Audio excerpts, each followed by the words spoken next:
The courtroom was silent. Judge Marcus Reyes stood behind his bench, his black robe hanging loose on his shoulders, his hands trembling as he held a single sheet of paper. 20 years of power, 20 years of respect, and in the next 10 seconds he was going to lose all of it by choice. "I, Judge Marcus Reyes," he said, his voice cracking, "hereby resign from the bench, effective immediately." Gasps filled the gallery. Reporters scrambled for their phones. Somewhere in the back row, a 24-year-old intern named Ariana Cole sat, frozen tears sliding down her face. 3 weeks earlier, this same man had laughed at her in front of a packed courtroom and said the words that would echo across every law school in the state: "If you win this case, I will resign as judge." He never thought she could win. He never thought the case would tear open a 20-year-old secret that he himself had buried. He never thought a shopkeeper's granddaughter, no, an unpaid intern nobody believed in, would be the one to make him pay for a sin he thought was gone forever.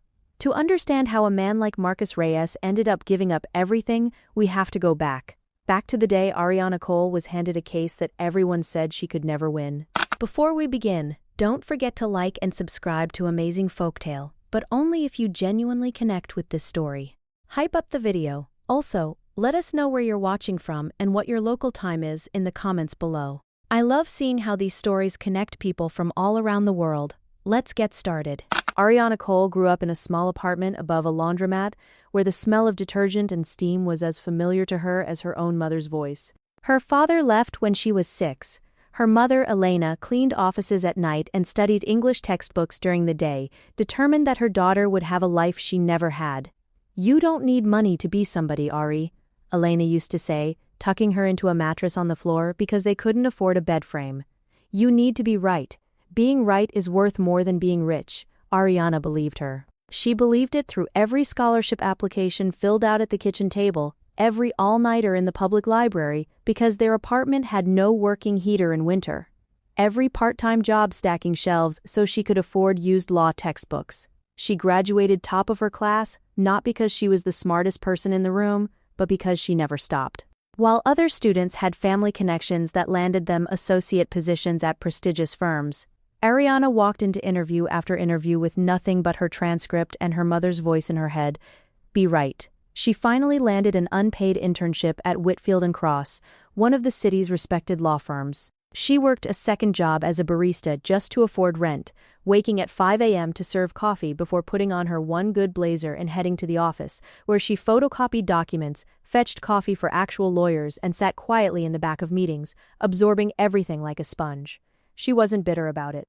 Despite everything life had denied her, she still believed the system could work if someone simply refused to give up on it, that a person's worth wasn't measured by the size of their paycheck, but by whether they did the right thing when no one was watching her. Colleagues liked her mostly. The senior partners barely noticed her. To them, she was just another eager young woman who would burn out in 2 years. Another face that would blur into the long list of interns who came and went without leaving a mark. They had no idea what she was capable of. Underneath the quiet, polite exterior, underneath the second-hand blazer and the tired eyes, Ariana Cole had something most of the senior lawyers in that firm had lost a long time ago. She still cared about whether justice actually happened to the people who needed it most, the ones nobody in a $5,000 suit would ever bother to look in the eye. Which is exactly why on an ordinary Tuesday morning, when the senior partner walked into the intern bullpen holding a thin, unimportant-looking case file and asked, almost as a joke, "Does anyone want to take this? It's basically unwinnable." Ariana raised her hand before she even knew what the case was about. She had no idea that single decision would change her life. And it would change Judge Marcus Reyes's life too, in ways neither of them could have predicted. Mr. Antonio Delgado was 71 years old, and for 43 of those years, he had run a small hardware and general store on the corner of 5th and Miller Street. The sign above the door Delgado's was hand-painted, faded by decades of sun, but it was the same sign his father had painted the day the shop opened. To the neighborhood, Delgado's wasn't just a store. It was where old men played dominoes on upturned crates in the back, where mothers came when they were $3 short, and Antonio would simply wave his hand and say, "Pay me next week," where teenagers got their first jobs sweeping floors, where a whole community's memories were quietly stored between the shelves of nails, rope, and canned goods. Antonio never married. His wife had passed young, before they could have children, and the shop became the only family he had left. He lived in the small apartment above the store, waking every morning at 5, greeting every customer by name, remembering whose child was sick, whose son was in the army, whose mother needed extra sugar on credit that month. He was not a rich man, he never had been.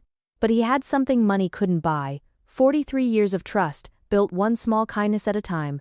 Which is why, when Antonio received the letter from Whitfield and Cross, informing him that a development company wanted his land, his father's land, for a new commercial complex, and that legal proceedings had already begun to force an eminent domain acquisition, his hands shook so badly he had to sit down on his old wooden stool for almost 20 minutes before he could read the rest.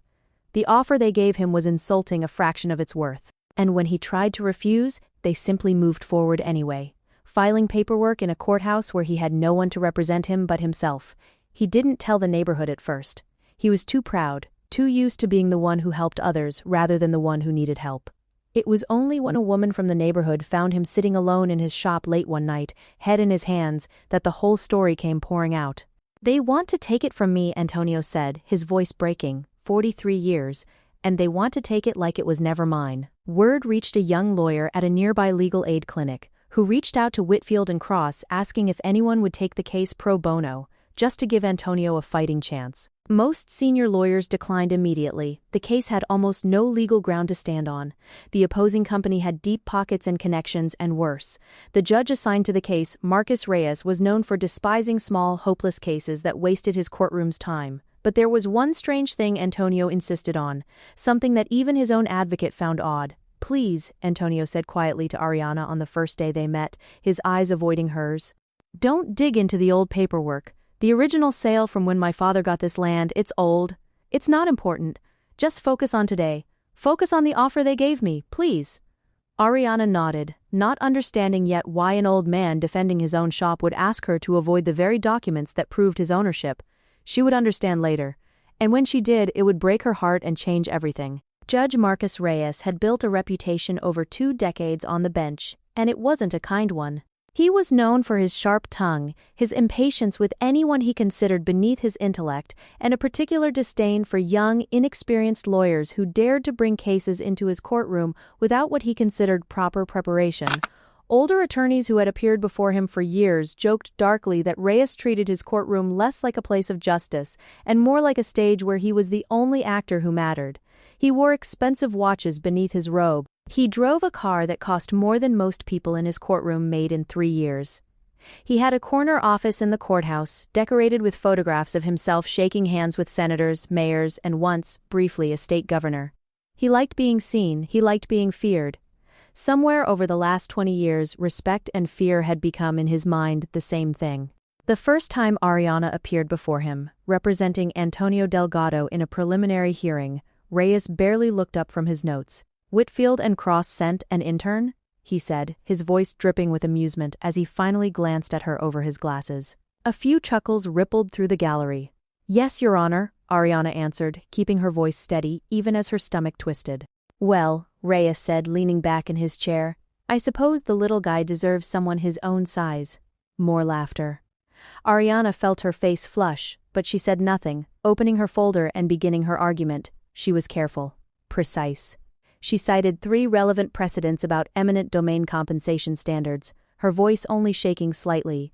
Reyes cut her off midway through her second sentence. "It's the court finds, not the court find," he said flatly, correcting her grammar rather than addressing a single point of law she had raised. "If you're going to practice in my courtroom, Ms. Cole, I'd suggest reviewing basic subject-verb agreement before you review case law." It wasn't about grammar. Everyone in that courtroom knew it. It was a small, calculated cruelty designed not to correct her, but to remind her, and everyone watching, exactly where she stood in his eyes. Ariana swallowed hard, nodded once, and continued. It would have been easy to see Reyes simply as an arrogant man drunk on 20 years of unchecked power. And on the surface, that's exactly what he seemed to be. But there were small, strange cracks in that image that no one, not even Reyes himself, fully understood yet. Sometimes, late at night, courthouse janitors would see the light still on in his chambers long after every other judge had gone home, and through the frosted glass, they'd see him sitting perfectly still at his desk, not working, just staring at nothing. Sometimes, in the middle of unrelated cases, He would go quiet for a few seconds too long, his eyes distant, before snapping back into his usual sharp, dismissive rhythm. And once, just once, a court clerk overheard him mutter to himself after a routine property dispute, hearing so quietly she almost missed it, "Not again. Not this again." No one thought anything of it at the time. It was just Marcus Reyes being strange, the way powerful men sometimes were. Nobody yet understood that somewhere beneath the arrogance, beneath the expensive watches and the mocking laughter, Judge Marcus Reyes was a man running from something. And Antonio Delgado's small, unwinnable case was about to drag that something directly into the light. The opposing counsel representing the development company, Vantage Horizon Properties, was a slick, confident lawyer named Preston Cole, no relation to Ariana, though the coincidence in names would needle at her more than once. Preston had a reputation for winning eminent domain cases quickly and quietly, usually by exhausting the other side's resources before the case ever reached a real trial. "Your client should take the offer," Preston told Ariana outside the courtroom after their second hearing, his tone almost friendly, almost kind, the way a predator might be kind to something it had already decided to eat. "This case isn't winnable. My client has done its homework. You're wasting your time, and honestly, you're wasting his. He's not taking a number that's a fraction of what the land is worth," Ariana replied evenly. Preston smiled. "The land is worth what the court says it's worth, and I promise you Judge Reyes is not going to side with a hardware store against a licensed development project. It never happens. Not in this county." Ariana went home that night and, against her better judgment and against Antonio's explicit request, she began quietly looking into the property's history. Not to build a case around it, just out of a nagging discomfort she couldn't shake. Why would an honest old man, fighting for his life's work, tell her not to look at the original ownership paperwork? She requested the property's original deed of sale from the city archive the next morning, filling out the standard request form during her lunch break. It should have taken 3 business days, it took 2 weeks, and when the response finally came, it wasn't the document, it was a letter. The requested file could not be located. Records from this period were damaged in the municipal archive flood of that year, and are presumed lost. Ariana frowned at the letter for a long moment. She had grown up 2 blocks from that same municipal archive building. She remembered every flood, every storm, every time the basement had been affected, because her mother used to clean the building at night for extra income when Ariana was a child. There had been no flood that year, not one. She sat at her desk that evening, staring at the letter, the first real thread of unease tightening in her chest. Small case, small shop. Small old man asking her not to dig, and somehow, a document from over 20 years ago had conveniently vanished, with a cover story that wasn't even true. She didn't tell Antonio what she'd found. Not yet, she wasn't even sure what she'd found. But she photocopied the letter, tucked it into a folder she began keeping separately from the official case file. And for the first time since taking the case, she felt something shift inside her. Not fear exactly, but the sharp, electric pull of someone standing at the edge of something much bigger than they realized. What happened to that file, she wondered. And why does it matter so much, 20 years later, to a shop that's about to be bulldozed? She had no answers yet. Only the growing uncomfortable certainty that Antonio Delgado wasn't just protecting a piece of paper, he was protecting a secret. The next hearing was a disaster before it even began. Ariana arrived early as always, her folder organized, her arguments rehearsed the night before in front of her bathroom mirror. But the moment she stepped into the courtroom, she could feel that something had shifted. The gallery, usually half empty for a case this small, was packed. Reporters from a local paper had somehow caught wind of the story, drawn less by the legal substance and more by the novelty angle. Unpaid intern takes on Judge Reyes. Reyes noticed the crowd too, and something about the added attention seemed to sharpen his cruelty rather than soften it. When Ariana raised her point about the missing archive file carefully, professionally, simply asking the court to compel the city to conduct a more thorough search, Reyes let out a short, theatrical laugh that echoed through the room. "Ms. Cole," he said, shaking his head slowly, as though speaking to a child who had said something charmingly foolish, "are you suggesting a conspiracy? A missing file, 20 years old, somehow connected to a modern commercial development dispute? This isn't a crime drama, this is a courtroom." He turned to the gallery, playing to them now. "I admire the imagination, I really do." Laughter rippled through the room again. Ariana felt her ears burn, but she held her ground. Your Honor, I'm simply asking the court to order a complete search of city records, as is standard procedure when a requested document cannot be located. Denied, Reyes said, barely letting her finish. Move on, Ms. Cole, or I'll consider this a delay tactic unbecoming of this court. Humiliated but unbroken, Ariana sat down. She noticed briefly Preston Cole's small, satisfied smile from across the room. That night, the local paper ran a short piece online. If you win this case, I'll resign as Judge Reyes mocks intern in property dispute. It was a misquote. Technically, he hadn't said those exact words yet, not this early, but the headline captured the spirit of his contempt so accurately that it spread anyway, shared across legal forums and social media, most commenters mocking Ariana, calling her naive, out of her depth, a publicity-seeking amateur wasting the court's time. Her mother called her that night worried. "Ari, are you okay? People online are saying such ugly things." "I'm fine, Mom," Ariana lied, sitting on the floor of her apartment, phone in one hand, the missing file letter in the other. "I just need to figure out what I'm missing." But it wasn't just online strangers turning against her 2 days later. She received a call from the senior partner at Whitfield and Cross, not encouraging her, not defending her, but coldly reminding her that the firm's reputation was attached to her actions, and that unfounded conspiracy theories about missing documents were not the kind of press the firm wanted associated with its name, telling her flatly, "Drop the archive angle. Focus on the compensation dispute. That's a case you might actually win something small on. This other thing, leave it alone." And Ariana hung up the phone, sat in the quiet of her apartment, and felt, for the first time since taking the case, truly alone, though being told to stop only made her more certain that there was something worth finding. There was one witness who might have been able to help Mrs. Ibarra, an elderly widow who had lived on 5th Street for over 50 years and who remembered, clearly, the day Antonio's father first opened the hardware store, and who also, according to a passing comment Antonio once made, remembered some trouble with the land decades ago, back before Antonio himself had even taken over the shop. Ariana visited Mrs. Ibarra on a Thursday afternoon, bringing a small box of pastries as a gesture of goodwill, and the old woman welcomed her warmly, offering tea. And for nearly an hour she spoke fondly about the neighborhood's history, about Antonio's father, about how the community had changed and stayed the same all at once. But when Ariana gently asked about the trouble from decades ago, Mrs. Ibarra's face changed, growing quiet, her hands folding tightly in her lap, and she said slowly, almost reluctantly, "There was a young lawyer, very confident, very ambitious. He came around asking questions, just like you're doing now. Something about the land boundary, about who really owned what. Antonio's father was very upset for a while, then it just stopped. Nobody talked about it again." "Do you remember the lawyer's name?" Ariana asked, her pulse quickening, but Mrs. Ibarra hesitated, saying, "It's been so long, dear, I don't want to say something wrong."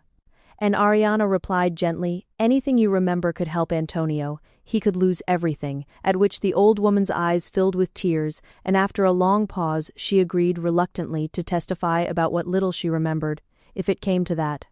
3 days later, Miss Ibarra called Ariana's office, her voice trembling so badly Ariana could barely understand her at first, saying, "I can't do it. I'm sorry. I can't testify. Please don't ask me again." "Mrs. Ibarra, what happened? Are you all right?" "Someone called me," the old woman whispered. "They knew things about my grandson, where he goes to school. I can't risk my family, dear. I'm so sorry." And the line went dead. Ariana sat frozen at her desk, the phone still pressed to her ear long after the call had ended, realizing this wasn't just an old case with a missing file anymore, that someone with real resources, real reach, was actively working to keep the truth buried, and they were willing to frighten an elderly widow to do it. That night, walking home from the office later than usual, her phone rang from an unknown number, and she almost didn't answer, but something made her pick up, and a low, distorted voice said, "Stop digging into the Delgado file, or you'll lose more than this case," before the line clicked dead. Ariana stood frozen on the sidewalk, her heart pounding, the city noise around her suddenly feeling very far away, wondering who had been on the other end of that call, and what exactly Marcus Reyes's connection to all of this could be, if he had one at all. Because 2 days earlier, during a completely unrelated hearing, Ariana had watched Reyes casually reference a detail about the original 1998 boundary dispute on 5th Street, a detail that existed nowhere in the current case file. Nowhere in any document she had access to, and he knew something. She was starting to suspect he'd known it for a very long time. Ariana spent her next 3 weekends at the public library, scrolling through decades-old newspaper microfiche until her eyes ached and the librarians began recognizing her by name, looking for anything, any mention of Fifth Street, of a land dispute, of the Delgado family from a time before Antonio had taken over the shop, and she found it on a Sunday evening, just before closing, in a small local newspaper clipping dated almost 20 years earlier, the headline unremarkable. Property boundary dispute settled quietly on Fifth Street. The article short, buried on page 11. Easy to miss unless you were specifically looking for it, but one paragraph made Ariana's blood run cold. The buyer's legal representation, it said, had been handled by a young associate identified only as M.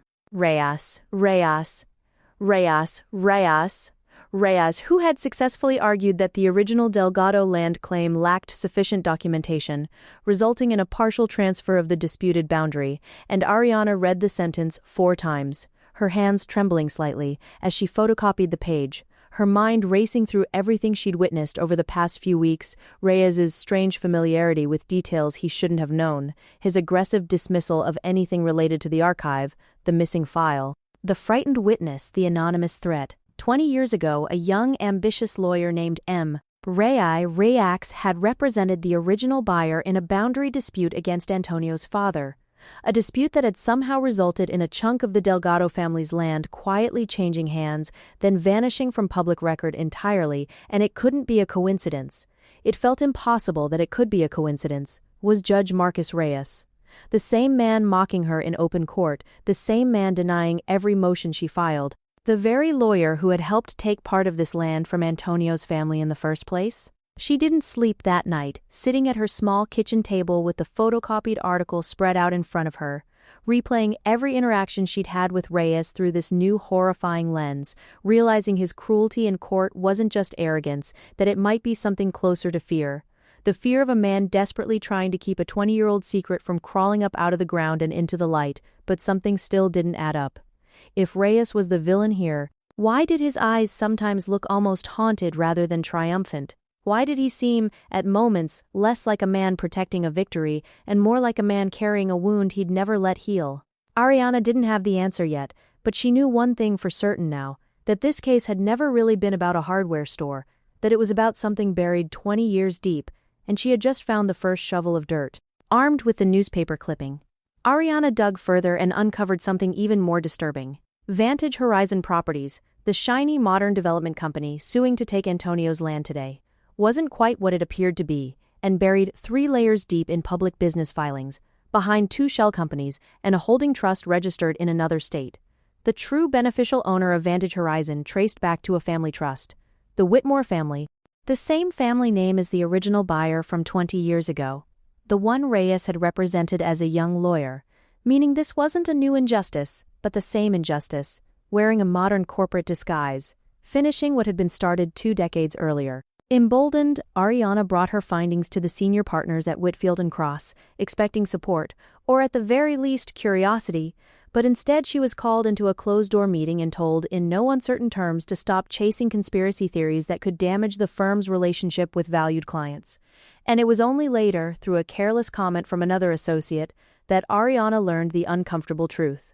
Whitfield & Cross had a long, quiet financial relationship with Vantage Horizon Properties, handling their legal work on other developments for years, meaning her own firm had a vested interest in her losing, and she had no one left to turn to inside the system that was supposed to protect people like Antonio. Then came the retired court clerk, Rosalind Hayes, 78 years old, dying slowly of lung disease, living out her final months in a small assisted living facility across town, who reached out to Ariana secretly, through a handwritten letter slipped to the front desk of Whitfield & Cross, asking Ariana to visit her alone, and without telling anyone at the firm. When Ariana arrived, Rosalind was sitting by a window, an oxygen tube looped beneath her nose, her hands folded tightly in her lap, and she said, her voice thin but steady, "I've carried this for 20 years.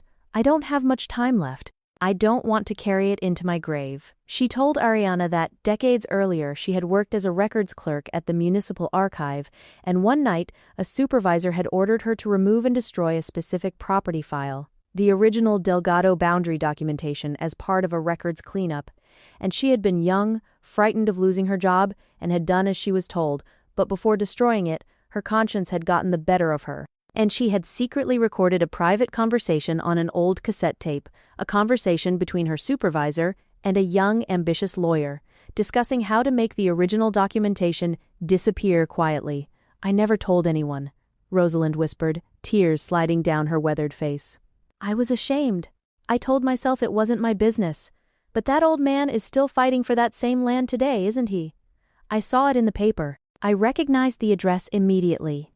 She reached into a small metal box beside her chair and pulled out an old cassette tape, handing it to Ariana with trembling hands, saying quietly, "The voice on this tape belongs to the young lawyer who helped bury that file." Ariana stared down at the tape in her palm, her heart pounding, and asked softly, "Is it Judge Reyes?" And Rosalind's eyes filled with something Ariana couldn't quite name. Not quite certainty, not quite doubt, as she said, "I honestly don't know anymore, dear. It's been so long. I only remember he sounded very sure of himself, very determined to make it all disappear." That night, Ariana borrowed an old cassette player from her mother's storage closet, one of the few possessions Elena had kept from her own youth, and sat alone in her apartment, finally pressing play on the tape that had waited 20 years to be heard. The recording scratchy, muffled in places, but unmistakably real.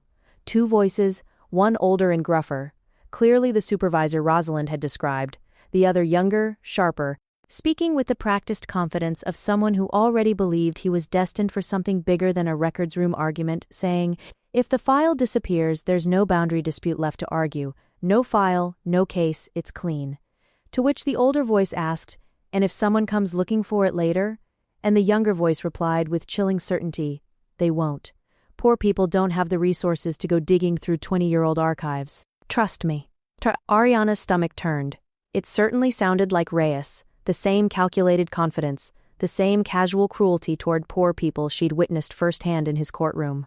But the voice was young, distorted by decades-old tape and a cheap recorder, and she couldn't be 100% certain, and she needed proof strong enough to bring into open court, because a feeling wasn't evidence and a resemblance wasn't proof. She reached out carefully and quietly to a graduate student she'd met once at a legal aid volunteer event, Maya, Rosalind's own granddaughter, who happened to be finishing a master's degree in digital forensics, one of those strange, almost impossible coincidences that reshape entire lives. Rosalind's own granddaughter possessing exactly the skill needed to analyze the tape her grandmother had kept hidden for 2 decades. And Maya agreed to help immediately once she learned what the tape represented, treating it as much a personal mission as a professional one, beginning the slow, careful process of cleaning the audio, isolating the voices, preparing to compare them against verified samples of Judge Reyes's voice from public court recordings. While Maya worked, Ariana locked the original cassette tape in her desk drawer at the office, telling no one, not even Antonio, what she now possessed. But 2 nights later, working late, she stepped out of the office for less than 10 minutes to get coffee, and when she returned, her desk drawer was unlocked and the tape was gone. The following week brought Ariana's lowest point. Preston Cole filed a formal ethics complaint against her, accusing her of witness tampering, twisting her visit to Mrs. Ibarra into an allegation of coercion. And though the complaint was thin, almost laughably weak to anyone who actually read it closely, it didn't need to be strong. It only needed to exist, and Whitfield and Cross, eager for any excuse, suspended her pending investigation. While Judge Reyes, in open court, formally dismissed her standing in the Delgado case entirely, ruling, with the same theatrical cruelty as always, that her arguments amounted to nothing more than unsubstantiated speculation, telling her, "Ms. Cole, you came into my courtroom convinced you could uncover some grand conspiracy. If you win this case, I'll resign as judge. But we both know that isn't going to happen." The words landing heavy and sharp across a gallery that didn't laugh this time. Something in his voice shifted, less mockery now, more like a man trying very hard to convince himself of something he no longer fully believed, and with Antonio's shop scheduled for demolition in 72 hours, it was, by every measure, over. That night, Ariana sat alone in her apartment, staring at the ceiling, wondering if she had ruined not just the case but her entire future, chasing a truth she couldn't even prove anymore when her phone buzzed with a message from an unknown number. "My grandmother told me everything.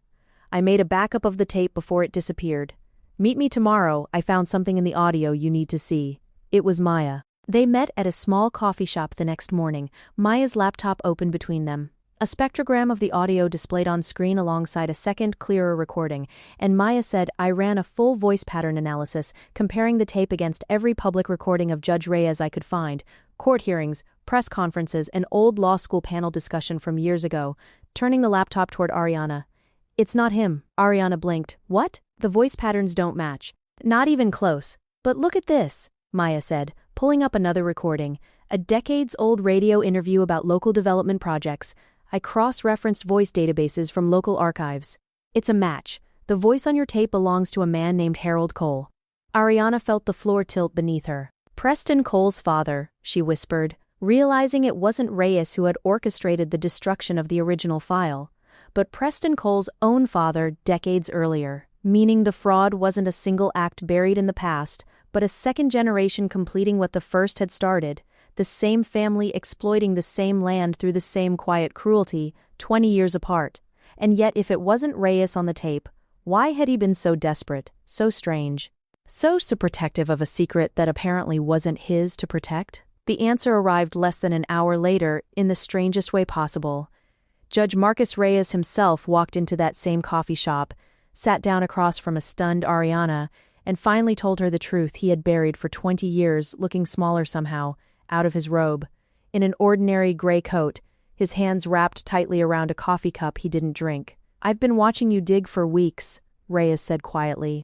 "I knew this day would come eventually. I just didn't expect it to be you who brought it." "You knew about the file," Ariana said, her voice trembling with a mixture of anger and disbelief. "You've known this whole time." "I did," Reyes said. "But not the way you think." He told her everything.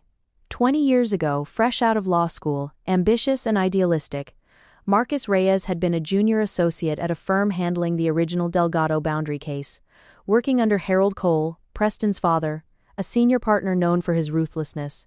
And when Harold ordered the young Reyes to help falsify documentation to pressure the archive clerk into destroying the original file, Reyes had refused. "I told him it was wrong," Reyes said, his voice raw. "I told him I wouldn't be part of it, and within a month I was fired. Blacklisted. Quietly, the way powerful men do it, a phone call here, a warning there. No firm in this city would touch me for almost 2 years. I nearly gave up law entirely." He'd rebuilt his career slowly, painfully, eventually earning a judgeship through sheer stubborn persistence, but he had never spoken publicly about what happened, never exposed Harold Cole, terrified that doing so would destroy the only career he had left to rebuild. "When your case landed on my docket," Reyes continued, "and I realized it was the same land, the same family, I panicked. I thought if I could just push you away, discourage you, make you drop it quietly, none of it would ever come back up. I told myself I was protecting you from getting hurt by people far more dangerous than me. But the truth is, I was protecting myself. I was a coward 20 years ago, and I've been a coward ever since." "You could have told the truth from the beginning," Ariana said, her voice shaking. "Antonio's father could have gotten his land back decades ago. Antonio wouldn't be losing his shop right now." "I know," Reyes said. And for the first time, Ariana saw something in his eyes that looked exactly like the shame Rosalind Hayes had carried for 20 years. "I know, and I have to decide right now whether I keep being that coward or whether I finally do the one right thing I should have done 20 years ago." Ariana studied him for a long, silent moment, then said finally, "The tape is gone. Preston's people took it from my desk." Reyes's jaw tightened. "Then we need the granddaughter's backup, and we need it in open court, live, before anyone else can make it disappear too." The emergency hearing was scheduled for the following morning, the same day as the shop's demolition, and Whitfield and Cross's ethics complaint against Ariana had already begun collapsing under scrutiny once Mrs. Ibarra, learning what had truly happened, bravely came forward to clarify that no coercion had ever occurred.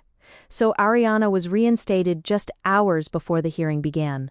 The courtroom was packed beyond capacity.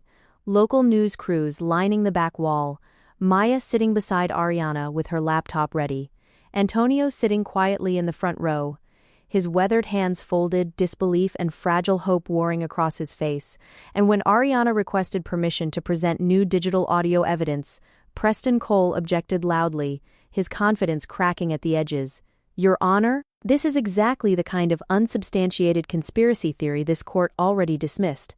But Judge Reyes said, his voice steady despite the storm gathering in his eyes, overruled. The court will hear the evidence.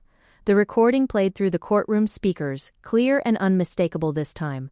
Harold Cole's voice filling the silent room, followed by Maya's forensic voice match analysis displayed on the overhead screen for everyone to see.